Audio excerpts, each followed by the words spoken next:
What's it like to watch your teammate go through something Well, like that? Troy is like, he takes everybody under their wing when they first get in there. So like when you meet Troy, you just automatically like, definitely as a younger guy, just have that big brother feel. And then if you're the same age, it's like a brotherly feel. He always makes sure to take care of everybody. So seeing him able to actually be able to prosper and do other things, because shoot, he put in the work for it. They went 4-8 to a 7-16 to a 9-14 now.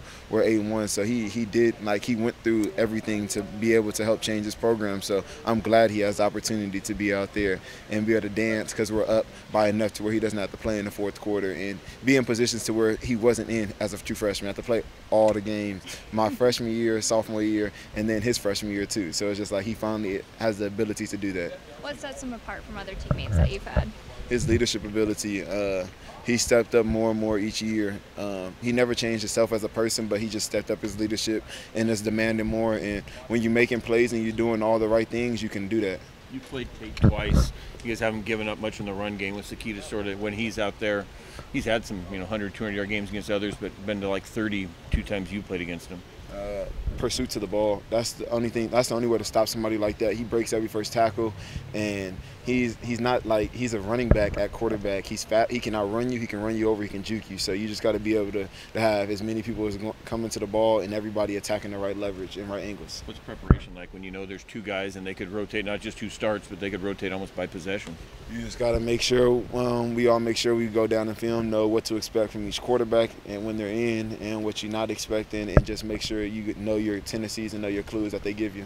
The offense talked about how much last year was uncharacteristic and a tough hill for them against this team, but defense, I mean, Taylor had a huge day against you guys. Shoot, he went for 220, something like that last year against us. The main thing is just being able to stop the run. This is the team to where if you can't stop the run, the offense explodes, because definitely with Khalil Tate back there with the RPO, you can have a quarterback being able to run and pass, and then now you add the freshman back there that throws the ball more accurately, but I feel Khalil Tate's a bigger threat in the run game. So it's just like you have to be able to get ready for both, because if you allow J.J. Taylor or any other running backs to go off, then now that allows their offense to open up into something that we do not want to have to deal with. Clearly this defense has changed a lot schematically from a year ago, but what is it, Thomas, about this scheme with Avalos that allows you guys where you're performing a lot better against the run, where you hope that a guy like Taylor can't have that kind of day again? He just came in with the emphasis on being able to stop the run and just put a bigger pressure on us as a secondary, to be where if you guys are going to be put in situations to where you guys are going to be the hard down, because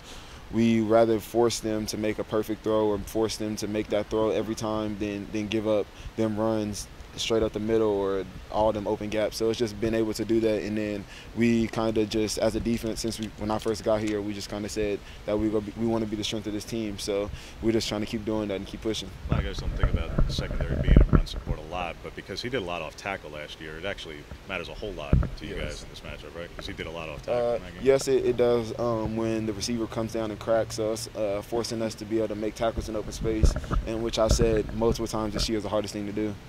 Thomas, how did defense evolve to become the strongest part of this football team? I wouldn't say we're the strongest part. I feel like we're very balanced, but I feel we were able to up our game and do the things that we have to do, because we all locked in. We were tired of being a blame. We don't want to be the blame. We want to be the cause for success.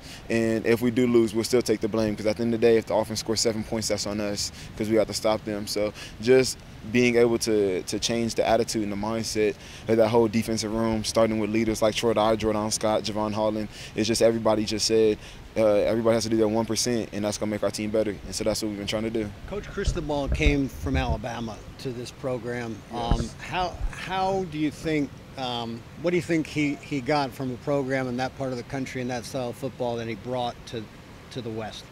I feel started with Cristobal at Miami. Alabama just solidified it. It's just playing hard-nosed football no matter what generation this game is in. Being able to play hard-nosed football, if you're a fast-paced offense and going fast or anything, you have to be able to still dominate the line of scrimmage. And that's what he emphasized when he came in. And then it makes the job easier for everybody else, because if you dominate the line of scrimmage on the O-line, the running back's holes are bigger, the quarterback gets more time in the pocket defensively, then now the holes are smaller, the pass rush is faster, DBs have to cover for less. In what sense would you say the physicality of the Oregon team is a reflection of its leader?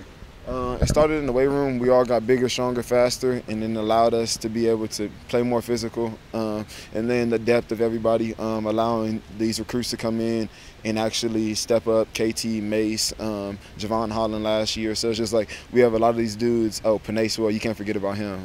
Big Oos, that's my man. But just being able to have these dudes come in already ready, so that now what we add to them just makes it even better. Bryson was just telling us that the discipline of this team compared to when he came in a few years ago is just night and day. What's happened? We want to win, and the coach told us to trust him, and we trusted him. And when you gain somebody's trust and allowed to do that, we're willing to do anything for him. Coach, he told us when we came in that we go change the way we think, change the way we act, and all that other stuff. And he's gonna help us do that by bringing professional speakers in, by bringing Coach Feld and his staff in, by bringing other coaches in that are on the same goal and same mindset as him, to where now that it allows us as players to do the same thing. And he brought in coaches that weren't just coaches to us, but built relationships with us too. So it makes us not just play for ourselves and our family, but we're playing for them too. So what would you say the biggest difference in the way you think and act is now compared to what it was? It's just really one simple thing. It's just not thinking in the negative. We don't think negative around here. We think neutral, so we can see the negative, but we're more looking forward towards the positive. If you have nothing positive to say, you don't say it at all. It's just being positive or being neutral, and what we call it is non-negative. And why would a guy like you, a defensive player, who may have had an opportunity to play at Alabama or LSU, choose Oregon? I wanted to help change the program, and I wanted to stay on the West Coast. My family means a lot to me, so them coming to see me play every day, every weekend, is something that was big for me. So that was a major thing, and I wanted to help change the program. I committed to this team when they were 4-8, and we've had a better record each year. So that's really just something that I harp on and stuff like that, because it allows to show that the class that I brought in, the class that came in before me, the class that came in after me, because you can ask any recruit that's came here from the class below me or even in my class, I did some type of way of help recruiting, because at the end of the day, I'm not good unless they help me. I'm just as good as them. Couple more. Cannell's in there. It seems like maybe not the running threat, but kind of efficient in passing game. Yes, he makes very good decisions. If I'm not wrong, he has 9 touchdowns this season to only 1 interception. So it shows me that even though he's young, he knows the right decisions to make. He doesn't really force passes, and he makes the right reads.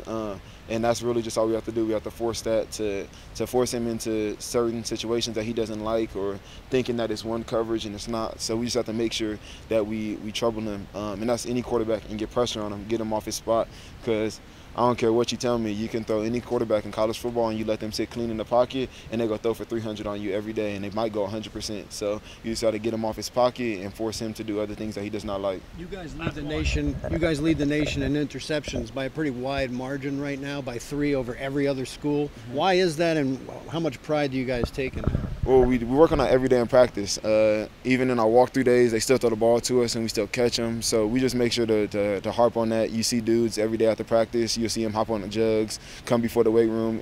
We feel that every DB you can ask on our team, we all feel that we can play receiver. So at the end of the day, we got to show that we can play receiver by having hands.